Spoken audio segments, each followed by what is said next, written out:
Oh, hi there. I'm just reminiscing, flipping through the pages of an ancient Royal Conservatory classical piano book from when I was a kid. The joy of childhood piano lessons.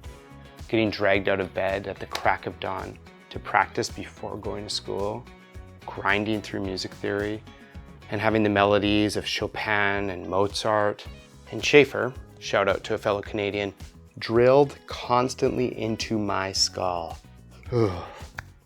But the trauma aside, music has been a part of my life for as long as I can remember. And anytime two of my passions intersect, I take notice. So today, we're looking at Ovation, a brand new engine-building musical matchup by Kirsten Lund, where you get to step into the powdered wig of an 18th century composer, trying to earn fame, impress patrons, and of course, chasing that ever-elusive standing ovation. This is a game for 1 to 5 players, and it lasts about 45 to 60 minutes. Join me at the table as we take a look at how the game works, and we'll meet up at the end for some final thoughts.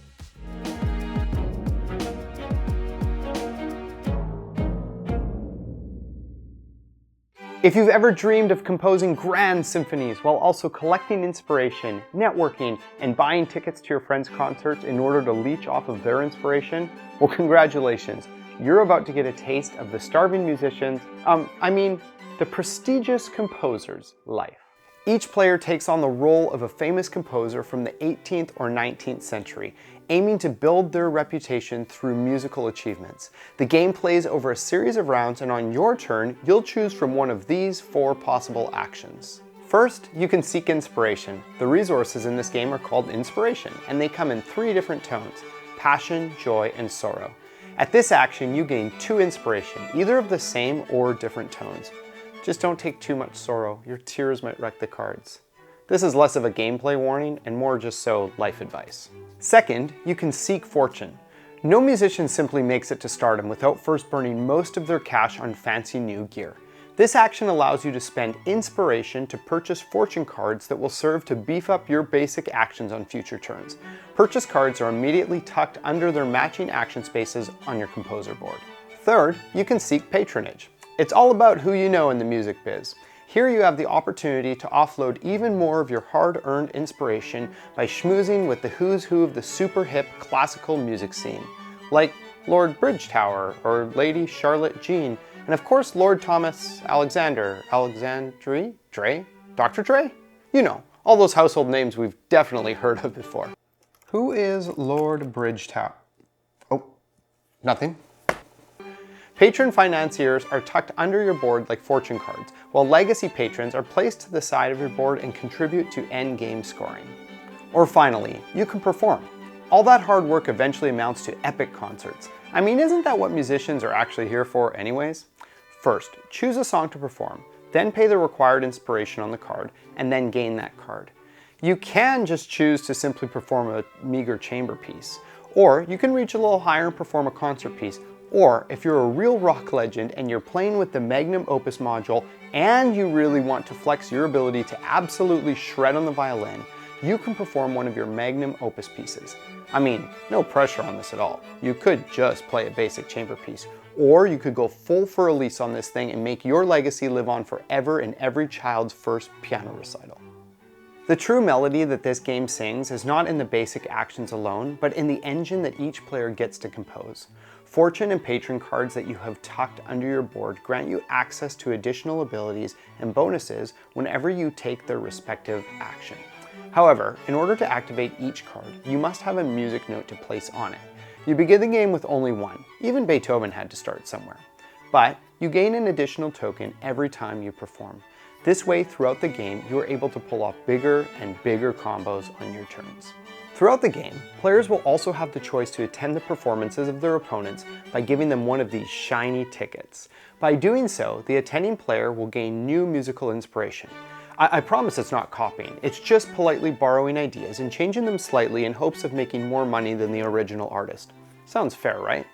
During the game, players race to fulfill Maestro cards, which offer endgame points to whoever claims them first. I guess the music industry has always been a little cutthroat. The game end is triggered when only 2 Maestro cards remain or all players have performed their Magnum Opus. Players count up the points on their cards, including the Maestro cards, and gain 1 point for every 2 tickets they've collected. The player with the most points wins and secures a spot forever in the Rock and Roll Hall of Fame, while the rest of those suckers have to go get 9-to-5 jobs like a bunch of normal people. So, is Ovation music to my ears? Let's break it down with some pros and cons. Let's start with the pros. First, the theme is smart and interesting, and it hasn't been overdone in other games. Not only that, but it's woven beautifully into the mechanics. You really do feel like a composer balancing artistry with, paying rent. Second, the engine building aspect allows for a decent build-up to some powerful combo chain turns. This can feel quite rewarding. And third, the card tucking system is both intuitive and satisfying. It's easy to teach and learn, but it leaves room for clever planning and also for some strategic depth. Now on to the cons. First, since there isn't a lot of player interaction in this game, some turns in the later game can feel like a fair amount to sit through when one of your opponents is pulling off a big, long combo. Don't get me wrong, it's super exciting for them, congrats, but for players who don't love the feeling of multiplayer solitaire games, this might get a tad tiring.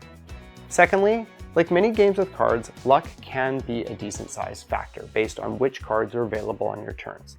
There is an option that I didn't explain in the overview section to discard one of your music notes to refresh the cards, but this is a pretty high cost to pay if the cards just don't go your way.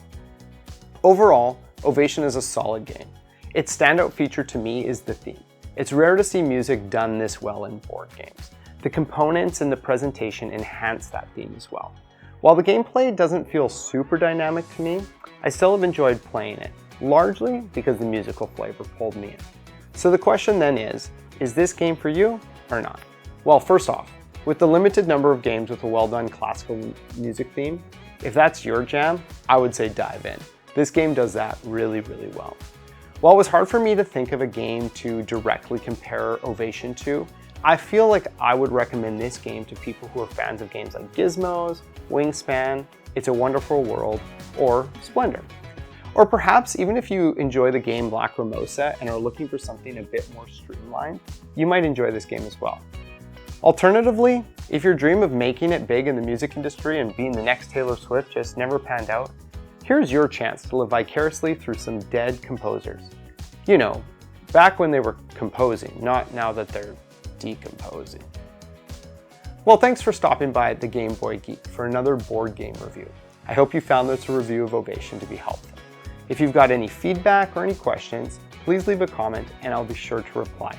But for now, thank you so much for watching. Thank you. Stop. You really don't. No. Don't actually stop. That was just me doing the polite Canadian thing.